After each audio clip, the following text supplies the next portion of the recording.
This is a cheap car with a big problem that cost a lot of money to fix. It's a 2010 Pontiac G6. It's only got 83,000 miles on it, but it has no reverse. Now that's probably located inside the transmission. The only problem is this is a 6-speed transmission, which is significantly more expensive than the older 4-speed transmission these cars used to have. These 6 speeds have several issues that can cause this problem, and depending on what's going on inside of it will depend on how cheap it may be to fix. But we don't know what's wrong with it until we take it out of the car and take this transmission apart. So today, that's exactly what we're gonna do. It's been sitting here probably for about 3 months.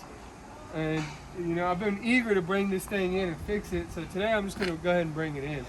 We're gonna go ahead and see if we can start ripping it apart slowly. Maybe fast, maybe slow. We'll see how easy it is to get apart.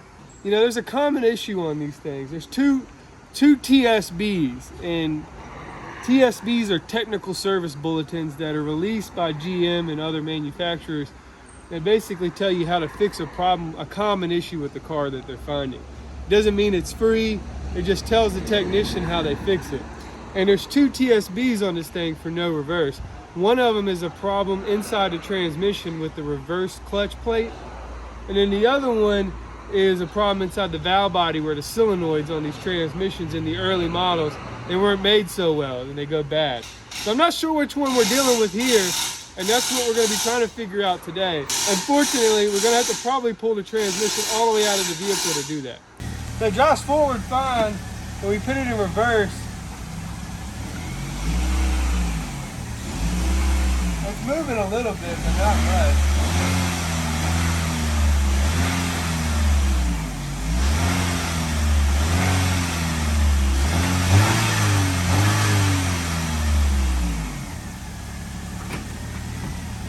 So this thing, you know, it doesn't back up. It's basically a dang Chevy Malibu. That's basically what it is. It looks like it. It might have a little longer body on it, but look, if you've ever seen the underneath the hood of a Malibu, it looks exactly like this. Ecotec? Yeah, it's the same motor, it's the same transmission, and that transmission, it's not too hard to get to everything under here. We will have to remove the subframe. There's an upper mount over here, so we could probably support the motor from underneath. We'll remove the subframe. We're going to start with everything up top. We're going to remove the battery and the battery tray, which is attached to the fuse box for some reason. And then we're also going to get all the bell housing bolts out.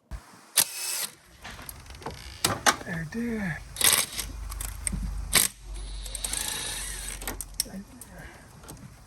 And one of those linkage bolts just dropped on the ground. Snap-on paddle gun, what you got? Oh! That's why they're $400 a piece. There's the bolt. There it is. Now that we got everything done up top, we're going to go ahead and raise the vehicle up. And while we're doing that, we're going to take the tires off and get the sway bar end links loose because they're attached to the subframe and the subframe's going to come out.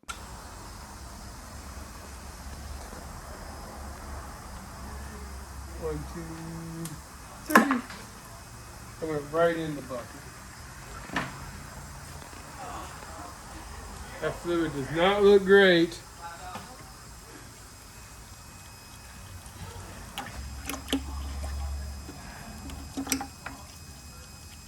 You bobbing for apples in there? No, that's a drain plug.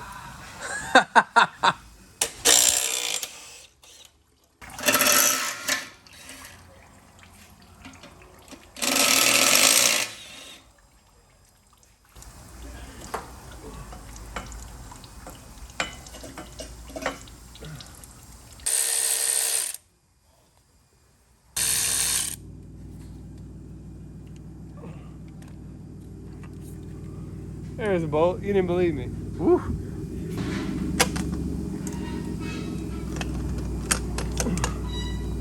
That's a starter. I got this bolt right here. That's the crank bolt. Now we're gonna watch in this little hole right here. Okay. See that right there? Right in this hole? Yes. See that bolt? That's the torque converter bolt. Should be an 18 millimeter.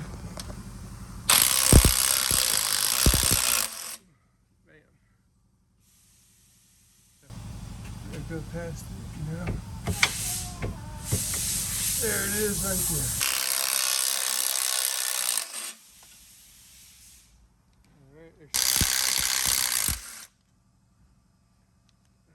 Gotta get these ball joint bolts out now.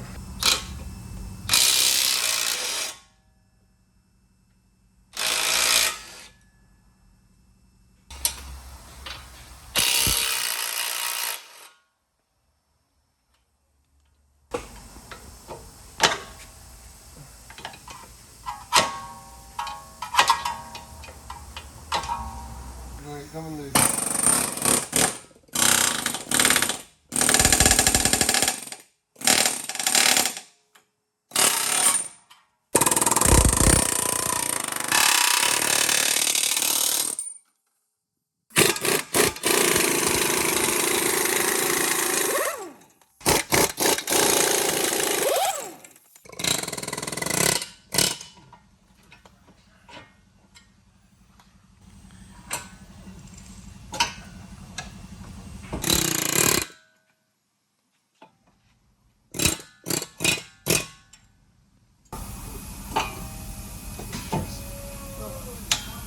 Axles are loose.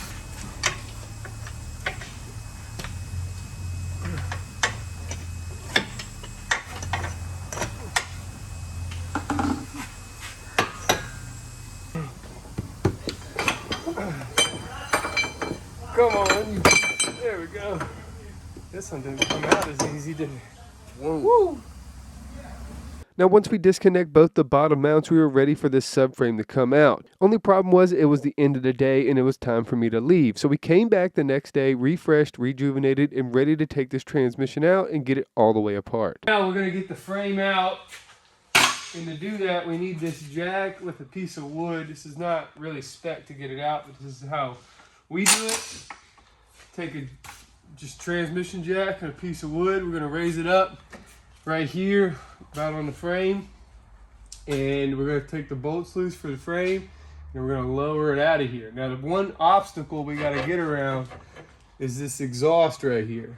We're going to have to go and hook around this exhaust to get it down on the ground. And then this stand right here, it's not really doing much. There's two mounts up top, so it's just kind of, it's going to support that motor on this side though once we take the transmission loose. So thing goes up just like this. You gotta be careful with it.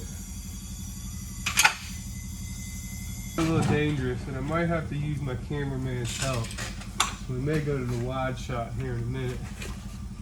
But first, we're going to raise this thing all the way up. Let's get my funny gun. All right. Like that. Now we're going to take these big bolts out all the way around. So there should be 4 main ones, and then these kind of brackets, I guess they're support brackets. The electric should break.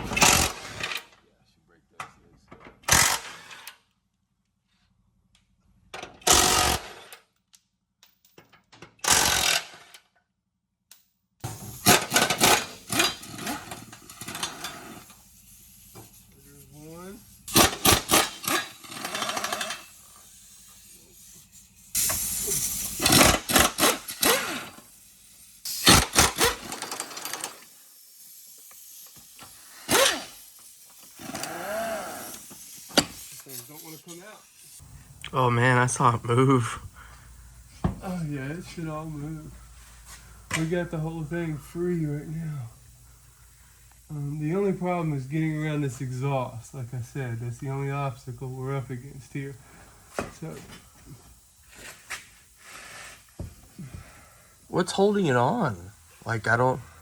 we're hitting the frame right here. So we're hitting the actual car. The problem is we don't have enough. We may not have enough room between the car and the frame. Why? I mean, I guess I could cut that exhaust right here, but then I'm gonna have to weld it back.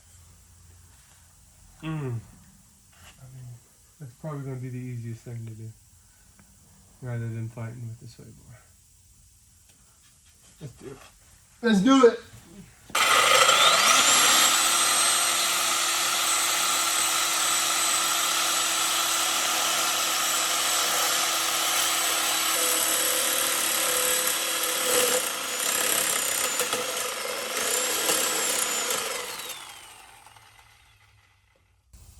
See what I'm talking about now? Whoa.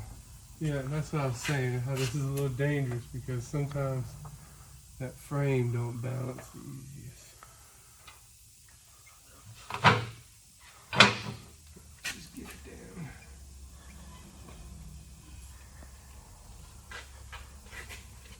I just want to go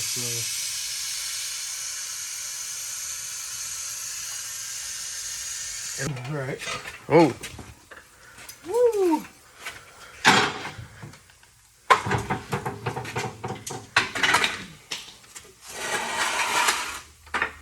Now that we got the subframe out of our way, we can put our jack underneath our transmission, strap it down, and get all the bolts loose. There is, I think there's 3 up here. What's it say?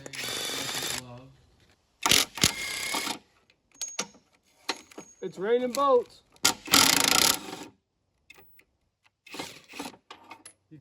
The transmission is loose from the car.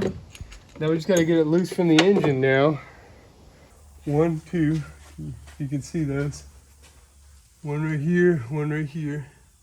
We're gonna see if my little electric snap-on paddle gun will break them loose. I think it will. Yes, sir. Chevy didn't put those together at the factory. GM, what is that? There's 1 right here. All right. And then there's another 1 right here.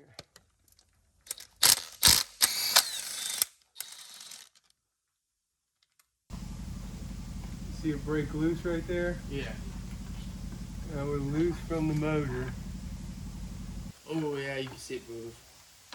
Oh, it's all moving. It's all moving right now. The torque converter is stuck in the flywheel is the problem right now. It's right here.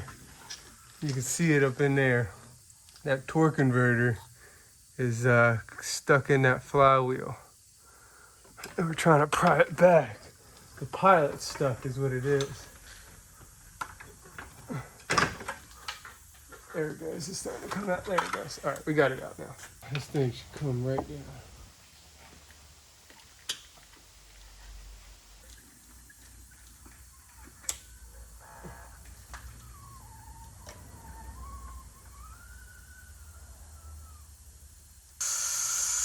All right, there it is. 6 speeds all in this little thing right here. 6T40. And we're gonna go ahead and take it apart. So let's get it over here on the bench real quick.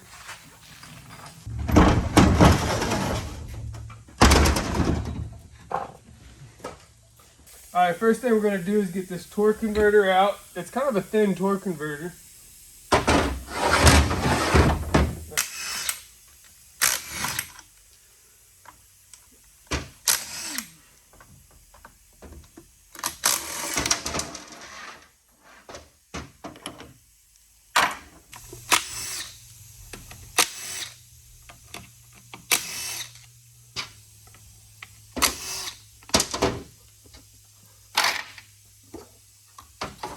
Alright, now there's the valve body. Now it looks like we got just 10mm bolts holding this thing on. Maybe a couple 8s right here, but I believe the 8s hold on the computer. So we're going to take the 10 out. See if these 10s...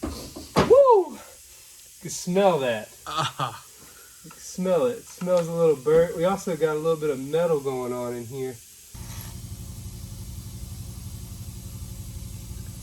It's a little different than the Ford version. That thing is kind of heavy. The solenoids come off with it. Now we got the rest of the bolts exposed here.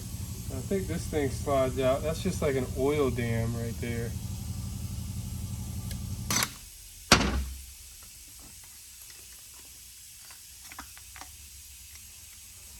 Oh, that smells strong. Yeah. So now it's basically like the Ford version, the 6F35, a little different on the inside. But, all right, so that's the valve body and everything. We also got a speed sensor right here. That's your input speed sensor right there.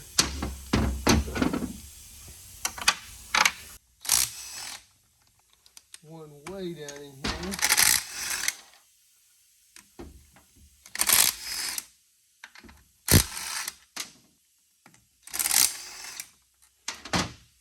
Lots of bolts, lots of 13 millimeters.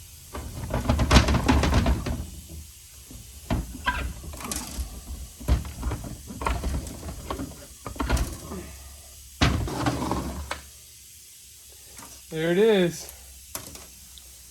That's the inside of it. On this side, you got your pump. This is all the hydraulic pump. There's a couple valves in there. Your filter's down here. And this is the ring gear for the output planet. So everything we're gonna have to probably worry about is gonna be on this side. The pumps are usually pretty solid in these things. The filters get clogged up. The torque converters go bad. But usually all the problems lie down in here or inside this valve body / TCM. So now we're gonna go further down into this side. We're gonna probably, I don't think we're gonna find anything wrong in this side. The car still had good hydraulic pressure and it drove forward. We're gonna have to go down in here and look at the reverse clutch and see what's wrong with that. So first thing we gotta do is get this differential out of our way. And that thing kind of slides out. It's its own planetary in here. Sprocket right here. It'll come off with the chain. Set that off to the side. This is an oil dam. It's actually pretty important to keep good lubrication for that chain. So that's important. We want to make sure we don't lose that. This is kind of another oil dam for the chain. It kind of just keeps the oil from draining off of the chain, keeps it lubricated. So now we got this little assembly will come out, and this is a Sprag assembly, I believe. All right, oil dam out of the way. Now we can see clutches here. This is the 1, 2, 3, 4 clutch here on the top. There it goes.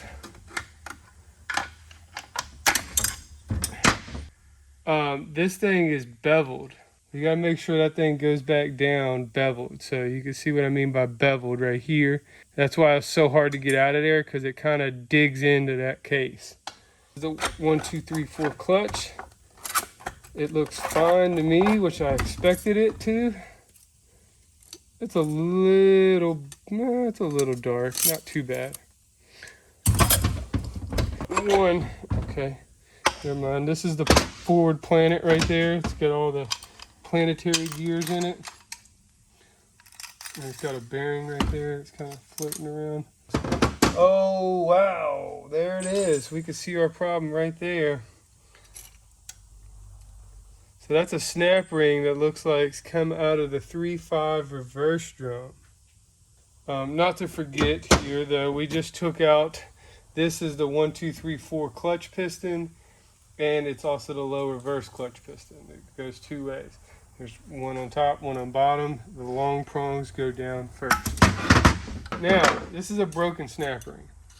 You can see this thing's gotten chewed up in here. That's probably all that's wrong with it down here in the low reverse clutch. It might have got burnt up. Unfortunately, even though that's all that's wrong with it, we're probably going to have to replace a lot more than just this snap ring.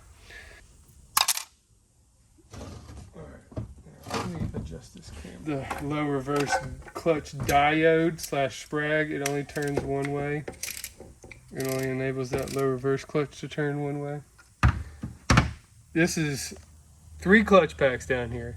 In the middle, you got the 4, 5, 6, and the little outside in this edge right here, you get the 3.5 reverse, which is what I believe our broken snap ring came from. And on the outside, this is kind of like a coast clutch. It's a 2/6 clutch. It comes on in 2nd and 6th gear. And this will all come right out of here. And wow, we got some more damage down here, guys. So this looks to be like one of the 3.5 reverse clutches right here. So that's why we have no reverse.